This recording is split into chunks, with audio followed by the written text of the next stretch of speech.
ada tolak bandingnya. Di sinilah kita disuruh sentiasa berdoa supaya Allah Ta'ala memberi keredaan kepada kita, mengampunkan dosa-dosa kita dan menjadikan kita sebagai ahli syurga. Adapun pandangan setengah ahli tasawuf, dia kata ahli tasawuf lah, syurga-syurga ni tak usah fikirlah, ini tak betul, ahli tasawuf tak betul. Itu pandangan yang salah. Kononnya tinggi martabat dah lalu tak ambuh ke syurga dah. Ini tak pakar. Ini al-hadis riwayat Bukhari dan Muslim. Hadis riwayat Bukhari dan Muslim yang paling sahih selepas Al-Quranul Karim. Kita kena sedar mana-mana kitab tasawuf yang bercanggah dengan Quran, yang bercanggah dengan hadis, hendaklah ditolak. Kitab fiqh betul juga. Mana-mana pandangan hukum fiqh yang bercanggah dengan Quran, bercanggah dengan hadis, hendaklah ditolak. Kerana semua ilmu Islam ni, ilmu akidah, ilmu syariat, ilmu tasawuf, ilmu politik, ilmu ekonomi, ilmu apapun, mestilah bersumberkan Quran dan hadis-hadis Nabi SAW. Ini kena faham. Sebabnya ada kalangan kita, dia mengaji fiqh, tak mengaji hadis, tak mengaji tafsir. Mengaji tasawuf, tafsir dengan hadis tak mengaji. Ini jadi punah ganuh. Jadi punah ganuh, kena faham mereka. Kerana sumber ilmu Quran ini Quran dan hadis Nabi SAW. Nabi bersabda, man ahdatha fi amrina hadha ma laysa minhu bahwa raddun. Barang siapa yang mengada-ngadakan perkara dalam urusan agama kami, bukan berurusan agama, bukan bersumber Quran dan hadis, hendaklah ditolak. Semua imam-imam mazhab, Imam Syafi'i, Hanafi, Hambali, Maliki, dalam mazhab fiqh mengatakan, kalau sekiranya bertemu dengan ayat-ayat Quran, dengan hadis-hadis yang sahih, maka itulah yang betul. Kena tolak pendapat aku. Ini imam-imam mazhab mengatakan begitu. Ulama-ulama tasawuf yang muktabar seperti Imam Ghazali dan lain-lain lagi, ulama tasawuf yang besar-besar, mengatakan bahawa sekiranya pendapat aku ni bercanggah dengan Quran, bercanggah dengan hadis, hendaklah ditolak. Hendaklah ditolak. Tidak boleh. Kena buang. Kena tolak. Syekh Abdul Qadir Al-Jailani, seorang ahli tasawuf yang terkenal, dia buang ibadat, kuat ibadatnya.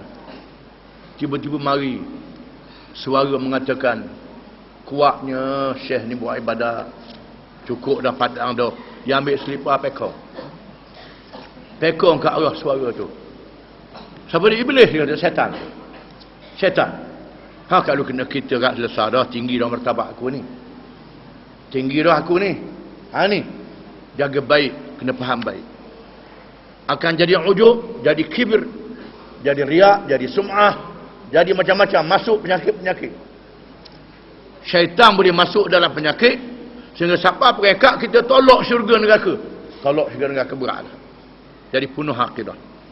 Di sinilah dalam Iqazul Himam, syarah kitab hikam. Kitab hikam ni kita orang ngaji tasawuf lah. Iqazul Himam, syarah kitab hikam, menyebut man tafaqqaha bighairi tasawwufin faqad tafassaqa wa man tasawwafa bighairi tafaqquhin faqad tazannaqa. Ini dalam kitab hikam, syarah kitab hikam. Tengok duduk mengaji kitab hikam, dia mengaji kitab lain. Mengatakan barang siapa yang berfiqh tidak ada tasawuf, jadi fasik. Barang siapa yang bertasawuf tidak berfiqh, jadi zandik, kafir terus. Jangan main-main. Kena jaga molek. Di sinilah malaikat Jibril bertanya Nabi SAW di hadapan sahabat-sahabat dia, datang merupakan seperti seorang lelaki yang pakai jubah yang terlalu putih, rambut hitam, rupanya sangat lawa, bersih, tak ada siapa dia kenal. Datang bertemu dengan Nabi. Nabi dikerumuni oleh sahabat-sahabat. Masuk, terus masuk. Sahabat tercengang dan terus duduk belaga lutut dengan Nabi dan bertanya, mal Islam, mal iman, mal ihsan. Apa dia Islam? Nabi jawab, Apa dia iman? Nabi jawab. Apa dia ihsan? Nabi jawab. Iman itu ialah akidah. Islam itu syariat. Ihsan adalah tasawuf. Ini yang kita kena faham. Ini garis yang diajar oleh Nabi SAW mengikut wahyu, mengikut Quran dan dihuraikan oleh Nabi SAW. Banyak orang dia tak mengaji berdasarkan pada sumber dia yang asas. Kalau tak mengaji tak balik sumber yang asas, jadi penuh ganuh, jadi rosak. Dan sebab itu setiap ilmu yang kita mengaji kena ada tahqiq. Tahqiq ni kajian yang mendalam.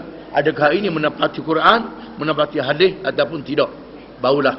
Jadi betul di sinilah disebut dengan guru yang mursyid. Guru yang mursyid adalah guru yang mendalami dalam ilmu-ilmu dan beramanah dengan ilmu itu. Ada juga yang berilmu tapi tidak amanah, jadi punah juga. Jadi punah juga. Kalau Nabi, Tuhan wajibkan kepada Nabi itu benar, amanah, menyampaikan